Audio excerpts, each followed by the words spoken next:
What's going on? What's going on? It's your brother, your main, IC Jonez, and welcome to another episode of Active Ingredient and Under the Hood production right here at Elevated Space, baby. And man, I have a great special guest today. But first, let me tell you about Active Ingredient. Man, we explore the essential ingredients for you to obtain success, sustain success, and to keep moving forward with success, right? So I'm missing my co-host today, Mr. Just B, but you know he's here actually behind the scenes, and just thankful, man. He brought this guest in today. 20 years of corporate America experience under his belt. Then became an entrepreneur, owning his own company. Yes, sir. And now he is helping, he is coaching, he is training small businesses to actually have the active ingredients that it takes to keep moving and flourishing in entrepreneurship, right? Yes, sir. Small business owners, y'all got to tap into this one. We have Mr. Mike Lofton. Yes, sir. What's up, son? What's up, man? Thanks for having me. Absolutely, my guy. Glad to be Absolutely, here. man. So, when it comes to, you know, the city of Las Vegas, man, how are you feeling and how long you been here?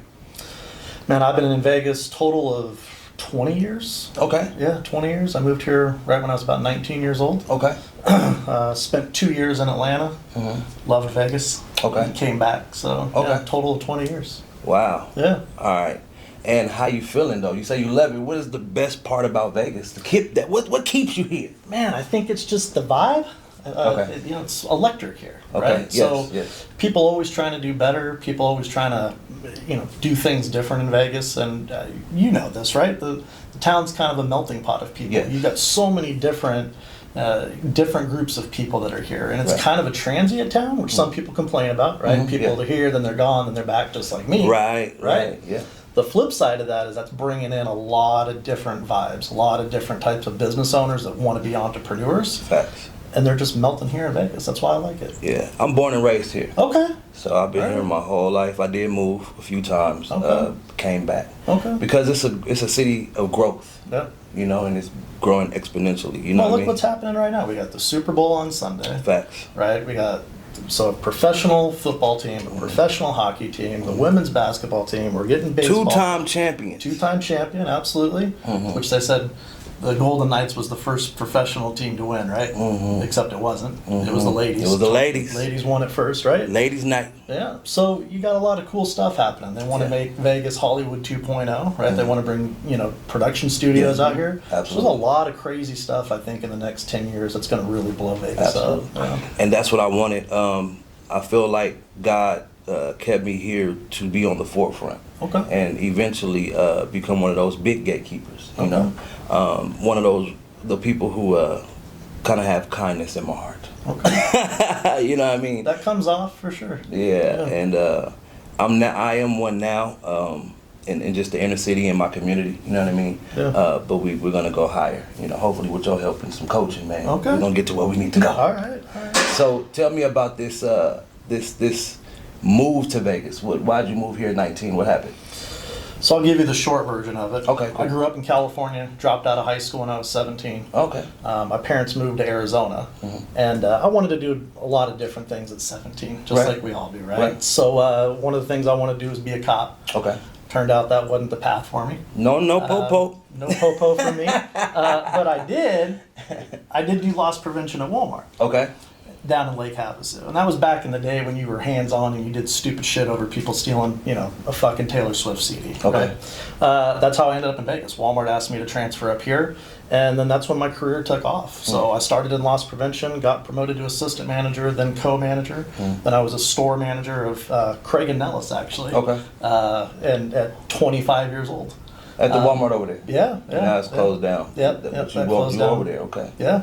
Okay. So I ran that store for a couple years at 25 years old, and Okay. then I ran Charleston and Decatur, and that's what brought me to Vegas. Was really Walmart. Okay, Walmart. Yeah. And then you said you also worked for Lowe's as well? Yeah, I was also a store manager at Lowe's, Okay. and then I was a district trainer at Lowe's. So I focused on leadership and operation development Okay. for people that were hourly supervisors that wanted to become salaried supervisors. Got it. So while I was running a store, I was also running training programs to help develop people come up faster through the company. Right, right. Yeah. When did you learn that this was your thing, you know? Business? Well, no, how you just moved up, like being a store manager and going to district, like when did you see that the rise was coming? Like when did people say something to you, or they seen it in you, or how did that work? So that's the thing, that when you look back in hindsight, you Yeah. know, when you're in the moment, I think that's what happens a lot with entrepreneurs, is they don't know how to use fear as a motivation. They use fear as something to get away from, Yeah. which is what I did. Yeah. So think about it, right? I'm 20 something years old, 22 years old, high school dropout, making decent money, but I was afraid of, well, where am I going to go? Yeah. Right? Where am I going to go and make money that I'm making right now? Yeah. And a store manager, a guy's name was Tori, came to me when I was in loss prevention. He said, "What are you doing with this? You know, why are you worrying about loss prevention?" He's like, "You're a sharp guy. You need to get into operations." He said, "Do you have any idea how much money you would make?" And I said, "Well, I respect this guy. He's successful in Vegas. Yeah. Tori's telling me this is the path I need to go. It's the path I'm going to go." Yeah. So I switched paths and focused on operations and running different parts of the store. Got So that's kind of how it progressed. Right. But in the moment, I didn't realize what trajectory that was sending me on. Understood. I was just doing something that a mentor that I respected told me to do, and it's like, yes, sir. Understood. Did you ever attain a GED? Yeah. did? I got my GED when I was 17. Okay. So I dropped out, got my GED, and that's my level of formal education. I spent Right. a couple years working on my bachelor's, Okay. but I haven't completed that. Okay, it's all good, man. So everything with me is real life, street level, in the trenches, running operations, managing Yeah. $100 million businesses, thousands of employees. It's all real life grit stuff that I learned the hard way. That's the best, learning is through experience. Yeah. You know what I mean? And so, do you have mentors now? Oh, absolutely. Yeah. Yeah, that's the thing is that's what I see as a business coach. Okay. And when people go, well, what does a business coach do? Here's the reality. Every athlete out there has a coach. Yeah. Right. It doesn't matter how good of a quarterback you are. If you Mahomes right now, we'll talk about the Super Bowl, Okay. right? Okay. Mahomes, nobody can doubt that he's a great quarterback. Right. He still has a coach. Yeah. He knows how to throw the ball. Facts. Yeah. He knows how to call plays. But with somebody on the sidelines that are seeing his blind spots, somebody that goes, hey, if you move your foot half a second sooner, you're going to be able to make this type of transition, and that's going to help you achieve this. Mahomes can't see that in real time. Facts. Same thing with business owners. Yeah. You only see what you see. And you don't know what your blind spots are until you find out what your blind spots are by them getting smacked in your face. Right. A That business experience. coach is sitting on the sideline going, hey, I trust that you know how to sell your widget or Right. do whatever. Right. But my job as a coach is to be paying attention to what you could do better so you can have the success that you want, Right. not beat your head against the wall and feel like you're spinning and not going anywhere. Right. Right. That insanity. Doing the same thing, expecting different results. 100%. And many businesses do that. 100%. So when did you put your price tag on this, man? A lot of people don't understand how to put a price tag on themselves when they get into coaching. Doesn't matter what it may be. Right. Some people volunteer their time. Some people just ask for a donation. And some people really believe in you and hope that you kick back. Right. Right. So when do you find out your rate for this? It's a good question. So I have worked with a business coach, right? So I'm paying somebody to help me run my business, Okay. right? She does the same exact thing. I went through a very extensive training program with her, and then ultimately ended up utilized her to help me build my business. Because she can see those blind spots too. 100%. You can't see your own bullshit. That's what people don't understand, is you can't see your own bullshit. So you just assume that you're going to continue to do things differently. The reality is you're not doing it differently. You're not reinventing the wheel, sir. You may just be adding steps to it or taking steps away, but you're still doing the same bullshit and you're still getting the same results. And then what do people do? I'm trying everything. Yes. Yes. I'm trying everything I can, and Pulling it's your just hair not out. working. The reason Getting gray hair. is because if you're part of the problem, you can't be part of the solution. Love it.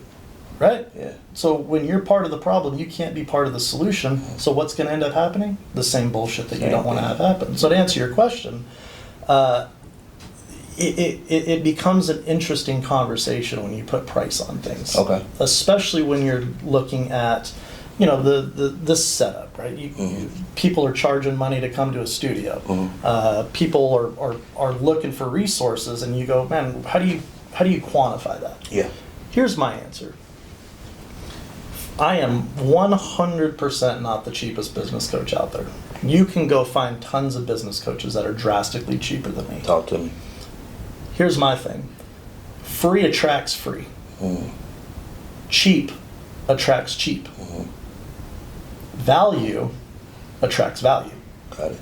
So for me, the way I price my services, I know that I'm pricing myself to where I know that I add value. Yeah. And what I want to attract is people that want change in their life. Okay. So somebody can go out and get a business coach for $500 a month. What type of business coach is that going to be, though? If you can only afford $500 a month, what type of business coach are you going to get? Yeah. A $500 coach. A $500 coach, right? $500 coaching. So do I want $500 clients? Right. Do I want $250 a month clients? Probably not. Now that's just generally speaking. Yeah, generally speaking. Right. Yeah. But For an example. when I was starting to put my pricing on stuff, I put a dollar amount out, and my coach said, "You're out of your mind. You got 20 years of corporate experience. Yes. You've managed, hired, fired, led, developed, promoted thousands of people. You've managed hundreds of millions of dollars. Yeah.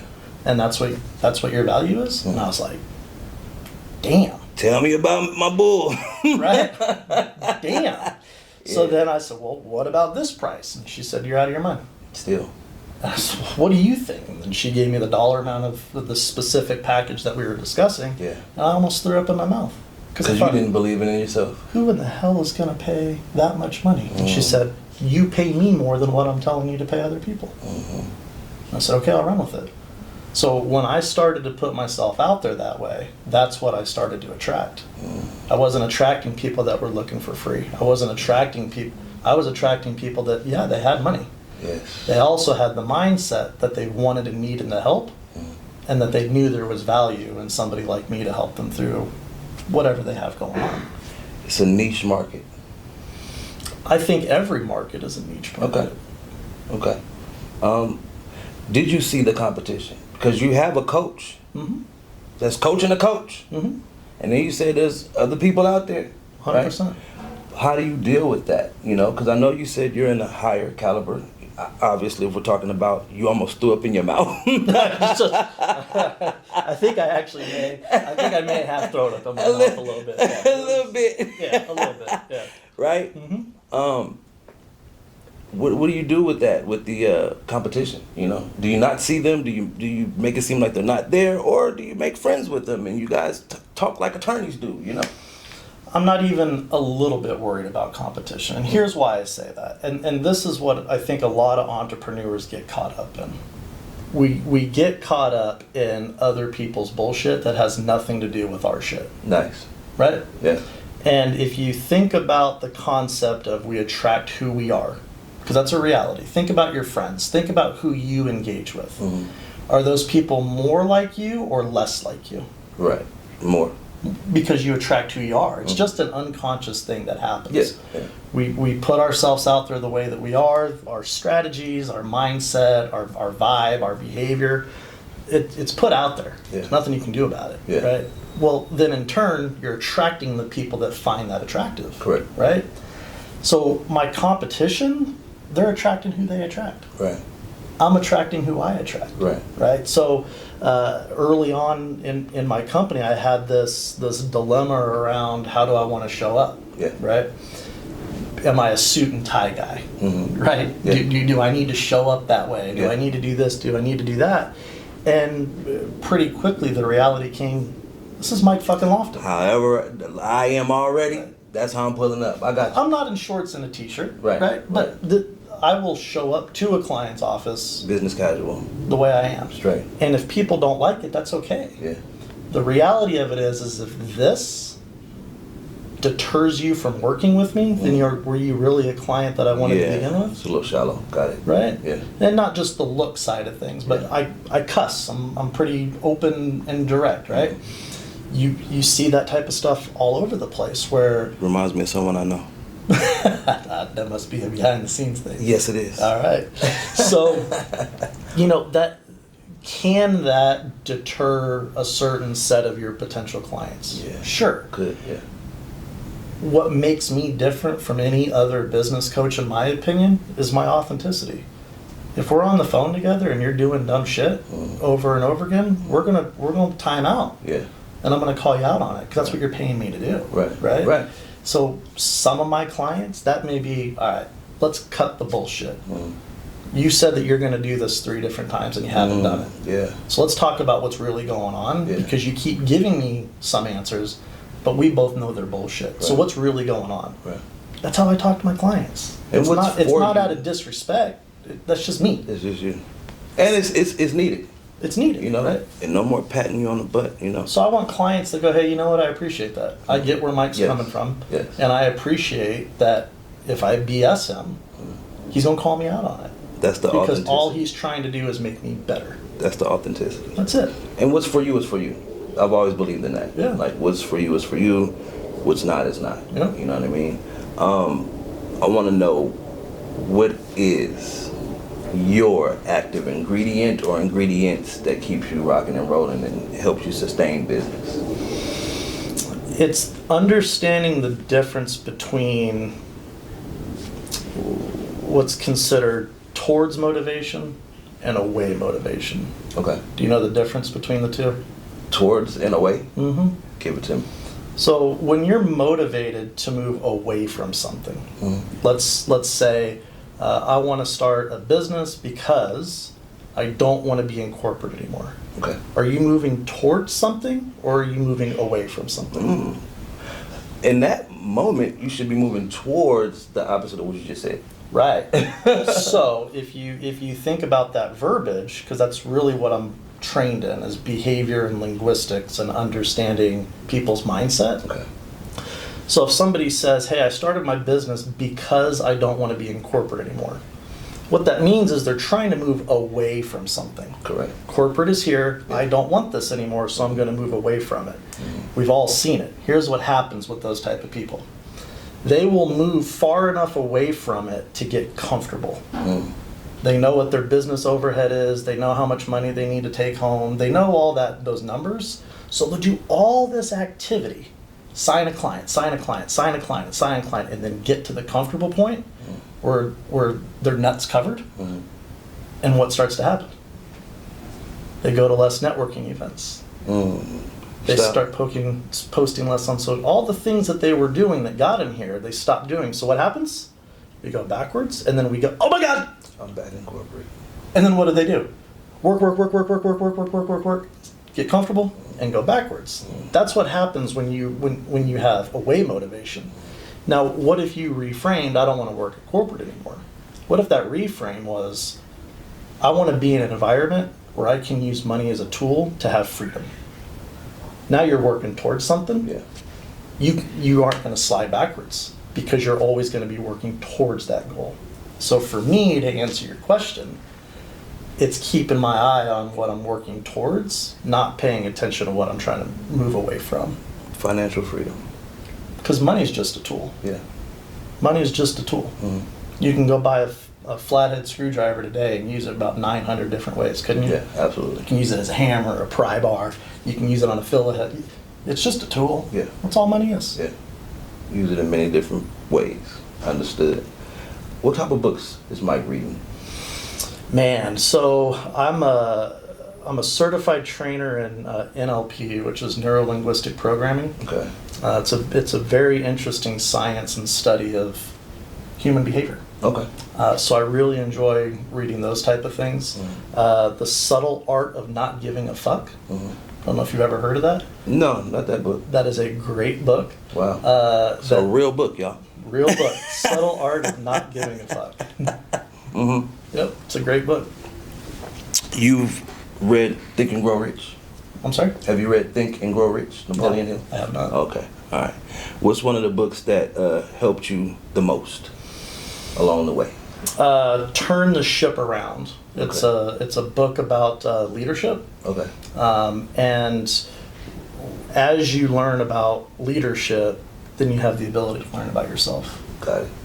And how do you navigate change? It's about a submarine captain that basically took over a submarine crew that was considered the worst in the Navy. And what he did to turn the ship around. Yeah, nice. Yeah. That's nice, man. I might have to pick that one up. Yeah, it's a great book. Right. Yeah. Do you have coaches under you now? Just me, man. Just you? Just Did me. you ever want that? A team of consultants, coaches? I don't know. 3 years ago, did I think I would be where I'm at today with the business? No. Right? I didn't. Yeah. So Not with that price that you started out with. not with that one. No, not a chance that would happen with that number. Yeah. But no, I enjoy it. The name of my company is Lofton Approved. Got it. And that's a throwback to my retail days. Okay. I was a pretty I hate to admit it, and it's a reality that when you look back on yourself, I was a demanding manager. In a lot of ways, that wasn't good. Okay. In a lot of ways, it was good. Right, of course. And in the way that it was good, hence the name of the company, was the managers that were underneath me would not bring something to me if it wasn't Lofton approved. Got it. So if they were changing something in the store, or they were Yeah. coming up with a new process or procedure, that was their internal joke. That's better be Lofton Better be approved. Lofton approved. Right. So when I'm sitting around trying to come up with the name for the company, I'm racking my brain and racking my brain. And my wife said, as women do, because they're usually right. Yeah. It's smarter. It's a fact. It's smarter. My wife comes in my house, she goes, why don't you just call it Lofton Approved? I looked up at her like, I've been sitting here trying to freaking figure this out, come up with all these fancy freaking names. She's like, yeah, just call it Lofton Approved. That's what people have been saying for years. I was like, done deal. Done deal. Yeah. Amazing. I wanted to go back a little bit just to give my statement. If those people that are around you are not like you, you just have to remove them away. How do you feel about that? What do you mean? When you're like, the people, most of your friends, are they more like you? Or are they not? And some of them are not. Correct. Do you try to help them see the goal that we should all be trying to attain? Or do you just move away from it? It's an interesting question. So I'll answer it by saying this. I believe that we attract who we are and what we need. Okay, right. So we attract who we are and what we need. It's an unconscious level thing that this happens on. Where I think people can get easily distracted is if they don't understand why somebody is in their life. Okay. So as a friend or a business partner, are they in your life because they're like you? And you didn't realize the things that you don't like about them are the things that actually exist within you? Yes. Because we're incapable of seeing things in other people that don't already exist within us. So when you hear somebody passing judgment about somebody else, you can't see that thing in that other person unless it's in you. So that guy's a fucking asshole, or da-da-da-da. Hey, guess what? That's your unconscious mind throwing out shit about you that you don't like, that you're just projecting onto somebody else. Right. So when I started to learn to understand of who's in my life and why they're in my life, then you get to decide, man, I attracted this person, and now I'm seeing why I attracted them. Got it. Right now, that's on you. That was a you decision to bring them into your world. Yeah. So people got to understand, it's not about everybody else. If somebody does something to you, that's about them. How you react or respond to it is 100% about you. Yeah, and that's that self-assessment. Right. So why is this triggering me? Why am I upset? Yes. It's never about them. Right. It's always about you. Okay, Mike, I want you to look into that camera, right? Yes, sir. And I want you to give 3 key ingredients for entrepreneurs in today's climate. to keep it pushing, man? Yeah. Number one, stop giving a fuck what other people think. That is number one. We are so saturated with social media and everything else that it's easy to get caught up in what other people think and what other people or their opinion of you. Yeah. Post what you need to post. Talk the way that you need to talk. Show up the way that you need to talk, because your authenticity will eventually start to attract the type of client that you want. Number two, the determination. Being an entrepreneur is a pain in the ass. There's highs and lows, there's valleys, there's mountaintops, there's the bottom of the ocean. Yeah. The first piece of that is going to help you with the second. If not caring about other people and their opinion and understanding why they're in your life is going to help you with number two. Yeah. Those low times, you're going to have those people that actually give a shit about you. Yeah. That are going to be there to go, no, this isn't what we do. No. Put that itty bitty shitty committee away. Let's go. So what? We had to step backwards. Right. There's no such thing as loss. It's just a lesson. Let's go. Lesson, right? Yeah. And then the third one is constantly evaluating your why. Constantly evaluating the why. Yeah. Why am I doing what I'm doing? Yeah. People are get afraid to pivot. You may be going down this direction. That's what happened to me last year. Okay. I started the company as business coaching. What I really, really enjoy doing is sales training. I love business coaching too, but I get a lot more satisfaction out of sales training. So if I just said, well, I built the company being a business coach, and I never threw in sales training for 2024, am I really evolving? Right. Is anything really changing in my business, or am I just doing the same shit over and over again? Yeah, stalemate. So always evaluating your why. Absolutely. I love those three key ingredients from your mic. Where do they follow you at? How do they get in touch with you? All socials, Lofton approved. So Facebook, Instagram, visit my website, Lofton approved. I do 30-minute free consultations with folks just to kind of start figuring out what hell's going on, right? What do you want to change in your business? What do you want to change in your life? Yeah. Or you can email me at mike@loftonapproved. And what is like who are you trying to, when you say small business, is it the 50 to 100 people small business? Is it the micro bit? It's so the bottom or the basement level for me is a business that's doing $300,000 to $400,000 a year in revenue. Okay. That's typically past the startup point, Okay. right? And I do one-offs, and I do work with startups. That $300,000 to $400,000 is kind of the basement. I have clients that are $14, $15 million businesses as well. So kind of everything. In between there, and there's no specific industry. I'm focusing on the mindset, the operations, the strategy piece. I have construction companies. I have acupuncture therapists. I have a concrete company. I have a massage therapist. I have a lady that makes candles, right? So my point is, I don't focus on one specific industry. Open. Yeah. And last question, man. What do you love? Like, what is your why? What do you love about this business? I love knowing that I can give entrepreneurs and small business owners corporate strategies that they didn't think existed. Nice. For them, or they thought that it was not achievable. So I get so much satisfaction out of if I have a client today and then we look back at their business 9 months from now and they see the transformation that they wanted to see because of the things that they didn't think they were capable of. Yeah. That's the shit that I like, because it's exciting watching them grow. You like seeing that light bulb go off? Oh, I love seeing that light bulb go off. That's what I'm passionate about. All right, man. Active Ingredient and Under the Hood production right here at Elevated Space.